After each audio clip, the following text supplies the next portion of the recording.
Hello everyone, जैसा कि हमने पिछले एपिसोड में देखा था, सायु यशोदा को दाढ़ी काटने के लिए बोलती है। यशोदा भी अपने आप को आईने में देख के वो दाढ़ी काटने के बारे में सोचता है। अब आगे तो इस वाले एपिसोड के स्टार्टिंग यशोदा और सायु को शॉपिंग करते हुए दिखाते हुए होता है। यहाँ पे सायु के लिए मॉइस्चराइजर खरीद के वो दोनों एलिवेटर में जा रहे थे। यशोदा उसे पूछता है कि तुम्हारे पास फोन नहीं है ना? सायु बताती है कि नहीं। यशोदा बोलता है कि शायद तुमने घर में छोड़ दिया होगा, है ना? सायु बताती है कि होकाडी से मेरे क्लासमेट मेरे को कुछ ज्यादा ही कॉल कर रहे थे, इसलिए मैंने अपने फोन को समुद्र में फेंक दिया। होकाडी उस जगह का नाम है जहाँ सायु रहती थी और जहाँ से वो भाग के आई थी। यशोदा बोलता है कि क्या तुम्हारे लिए फोन खरीदे? नहीं, मेरे लिए नहीं चाहिए बोल के वो यहाँ पे स्माइल करने लग जाती है। यशोदा अपने मन में सोचने लगता है कि क्या ये सही में स्माइल दे रही है या मुझे दिखाने के लिए फेक स्माइल दे रही है। फिर वो दोनों शॉपिंग मॉल से घर आ जाते हैं। सायु थक हार के उन बैग को नीचे रख के वो बताती है कि मुझे लगता है कि मैं मरने वाली हूँ। फिर यशोदा उसे रोस्ट करके बोलता है कि एक प्लास्टिक बैग के कारण मत मरो। फिर थोड़ी देर के बाद यशोदा भी थक हार के बोलता है कि मुझे लगता है कि मेरे हाथ गिर जाएंगे। फिर सायु भी उसे रोस्ट मार के बोलती है कि ये पेपर बैग तुम्हारे हाथ को गिरा नहीं सकते, लेकिन भले यहाँ पे दीदी ने अच्छी रोस्टिंग नहीं मारी। यशोदा को ये सुनकर थोड़ा झटका लगता है। सायु उसे पूछती है कि क्या तुम्हारे पास इतना टाइम है कि इन आर्टिकल को पढ़ने को जो तुमने खरीदे हैं? यशोदा उसे जवाब देते हुए बोलता है कि मैं इन्हें वीकेंड में पढ़ता हूँ। तब वो भी उसे ये आर्टिकल पढ़ने के लिए बोलता है जब उसके पास टाइम हो। सायु भी बताती है कि हाँ, अगर मेरे पास टाइम हो तो मैं पढ़ूंगी। यशोदा वहाँ से जा रहा होता है। वो उसको देख के पूछता है कि क्या हुआ? सायु उसे कुछ नहीं बोलती पर नहीं बताती। यशोदा बोलता है कि क्या है, मैं उसको जानने में बहुत क्यूरियस हो रहा हूँ। सायु उसे कुछ नहीं, बस भूल जाओ, और वो वहाँ पे हंसने लग जाती है। यशोदा फिर उसकी हंसी देख के बोलता है कि अपने आप को मुस्कुराने के लिए मजबूर करना बंद करो। सायु शॉक हो जाती है। यशोदा बोलता है कि ये तुम्हारा घर नहीं है, लेकिन मैंने तुम्हें यहाँ पे रहने दिया है। जब तुम्हारा और मेरा सौदा अपने पास रखती हो, तुम यहाँ जो चाहे कर सकती हो, तो मुझसे झूठ बोलना बंद करो और ये फेक स्माइल देना भी बंद करो। ये बता के वो अपने बेड में चला जाता है। सायु उसे बोलती है कि वो असल में ये कहना चाहती थी कि तुम इतने अच्छे कैसे हो। मैंने अब तक बहुत से आदमी को देखा, मगर उन लोगों ने कभी मेरा फिक्र नहीं किया, मगर तुम सबसे अलग हो। अगर तुम चाहो तो मैं ये फेक स्माइल देना बंद करूंगी, मगर इसमें थोड़ा टाइम लगेगा, लेकिन मुझे लगता है कि अब ये मुस्कुराना अब मेरा आदत बन चुका है। यशोदा बोलता है कि ठीक है, मैं समझ गया, तुम जितना चाहे टाइम ले सकती हो। सायु बताती है कि किसी के साथ रहना इतना आसान नहीं है। इससे पहले किसी ने भी मुझे इतना आजादी नहीं दिया और मैंने तुम्हें सोचने पर मजबूर कर दिया। यशोदा यहाँ पे हंसने लग जाता है। सायु उसे बोलती है कि क्या मैंने जोक मारा? यशोदा बोलता है कि तुम भी बहुत फनी हो और उसके कंधे में हाथ रख के बताता है कि मैं कुछ फूड देखने के लिए जाता हूँ। अगले दिन हम यशोदा को ऑफिस में देखते हैं, जहाँ यशोदा अपने साथ काम करने वाली लड़की जिसका नाम मिशिमा होता है उसको जोर से बुलाता है। ऑफिस में गोतु भी उन दोनों को देख रही थी। यशोदा बताता है कि तुम्हारे रिपोर्ट में कुछ खराब है, इसलिए हम इस प्रोडक्ट को नहीं बेच सकते। मिशिमा शॉक हो जाती है और बताती है कि अब क्या करें। यशोदा बताता है कि कल इस प्रोजेक्ट का डेडलाइन है, इसलिए हमें आज ही कुछ करना होगा। जब तुम गड़बड़ करती हो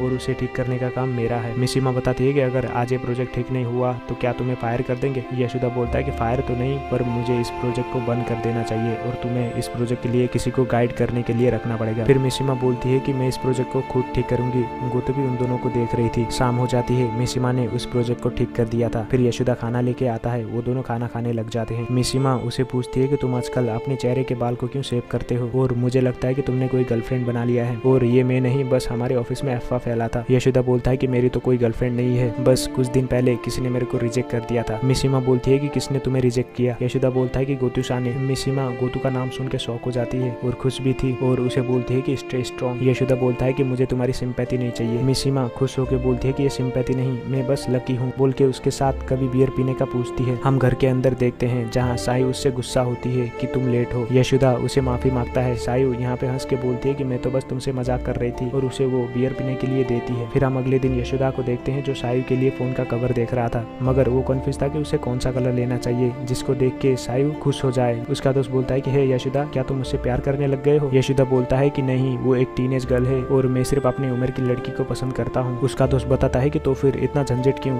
वो उसके सामने दो ऑप्शन रखता है, ब्लैक और व्हाइट। फिर हम यशोदा के ऑफिस का सीन देखते हैं जहाँ पे गोतु उसके पास आके बोलते हैं कि यशोदा, क्या हम आज बाहर डिनर करने के लिए जाएं? उसका दोस्त उसे गुस्से से बोलता है कि उसने एक बार तो तुम्हें रिजेक्ट कर दिया, अब उसे क्या पूछना है? यशोदा उसे शांत करके बोलता है कि इतना भी रूड मत हो उसके साथ। फिर हम उन दोनों को उसी कैफे के अंदर देखते हैं जहाँ हमने एपिसोड 1 में देखा। यशोदा उसे गौर से देख रहा था, हाँ कुछ ज्यादा ही गौर से। यशोदा बताता है कि जिस औरत ने मेरे को रिजेक्ट कर दिया वो आज अचानक मेरे को डिनर के लिए क्यों पूछी। वो बताता है कि मैं जानना चाहता हूँ। गोतु उसे बोलती है कि हम एक गेम खेलेंगे जिसमें हम एक दूसरे को सवाल पूछ सकते हैं। यशोदा बोलता है कि क्या मैं कुछ भी पूछ सकता हूँ?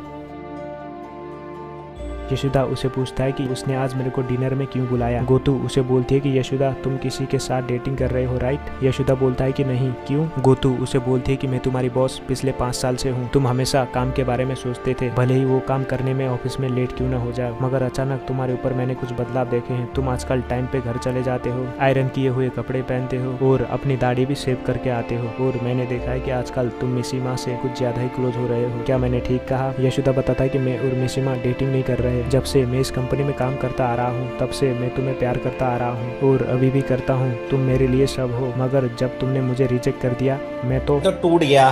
गोतू यहाँ पे कुछ नहीं बोलती। यशोदा बोलता है कि बस इतना ही था। फिर गोतू उसे एक सवाल पूछने का बोलती है। फिर यशोदा शर्मा के बोलता है कि उसका साइज क्या है। वो भी यहाँ पे शर्मा के उसके कान में बोलती है कि मैं नहीं बताऊंगा, मैं नहीं एक्सप्लेन करने वाला, तुमसे पहले में देखो। फिर यशोदा अपने घर में आ जाता है। सायु उसे वेलकम करते हुए बोलती है कि क्या हुआ। यशोदा उसे बोलता है कि आज मैं गोतू के साथ बाहर डिनर करने गया था। सायु उसे बोलती है कि क्या तुम्हें वहाँ मजा नहीं आया। यशोदा बोलता है कि ऐसा कुछ नहीं है। सायु बोलती है कि तो फिर तुम इतने उदास क्यों हो बोल के, हे यशोदा क्या तुम्हें हक चाहिए बोल के उसे हक कर लेती है। यशोदा उसे अब बस करो बोलता है। सायु बताती है कि क्या मेरे हक से तुम्हें कुछ बेटर फील हुआ। यशोदा बोलता है कि हाँ। फिर सायु उसे नहाने के लिए बोलती है जिससे कि तुम्हारा माइंड फ्रेश हो जाएगा। थोड़ी देर के बाद वो दोनों खाना खा रहे थे, तब यशोदा अपने बैग से कुछ निकाल के उसके सामने रखता है और उसे खोलने के लिए बोलता है। सायु जब उस बॉक्स को खोलती है तो वहाँ पे उसको फोन दिखता है। यशोदा बोलता है कि मैंने इसको आज ही खरीदा। फिर सायु उस फोन की अनबॉक्सिंग करती है। भाई ये फोन कौन सा नाम है, भाई इस फोन का नाम मॉडल क्या है। मानो न मानो व्यूअर, अगर यशोदा ने सायु को आईफोन दिया होता तो जरूर पड़ जाती। सायु उस बॉक्स के अंदर से अपने फोन का कवर भी निकालती है और वो कवर व्हाइट होता है, जिसे सायु यहाँ पे बहुत ज्यादा खुश हो जाती है। यशोदा बोलता है कि क्या तुम्हें पसंद आया। फिर सायु बोलती है कि हे यशोदा तुम्हारा और मेरा सूट बिल्कुल एक जैसा है। सायु उसे शुक्रिया अदा बोलती है और खुद को अपने कॉन्टैक्ट में ऐड करने के लिए बोलती है। फिर वो दोनों अपना नंबर एक्सचेंज कर लेते हैं। थोड़ी देर के बाद यशोदा बाहर आकर सिगरेट पीने लगता है। यशोदा अपने मन में सोचने लगता है कि क्या मैं उसके प्यार में गिर गया, ऐसा नहीं हो सकता। ऐसा बोल के वो सिगरेट पीने लग जाता है। अभी भी वो उसी के बारे में सोच रहा था।